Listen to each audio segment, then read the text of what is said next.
Paramhansa Yogananda, born in 1893, was the first yoga master of India to take up permanent residence in the West. Yogananda arrived in America in 1920, and proceeded to travel throughout the United States on what he called his spiritual campaigns. Hundreds of thousands filled the largest halls in major American cities to see the yoga master from India. Yogananda continued to lecture and write up to his passing in 1952. Yogananda's initial impact on the Western culture was truly impressive. But his lasting spiritual legacy has been even greater. His autobiography of a yogi, first published in 1946, helped launch a spiritual revolution in the West.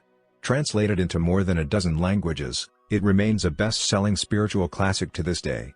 Before embarking on his mission to the West, he received this admonition from his teacher, Swami Sri Yukteswara: "The West is high in material attainments, but lacking in spiritual understanding. It is God's will that you play a role in teaching mankind the value of balancing the material with an inner, spiritual life. The true basis of religion is not belief, but intuitive experience. Intuition is the soul's power of knowing God. To know what religion is really all about, one must know God."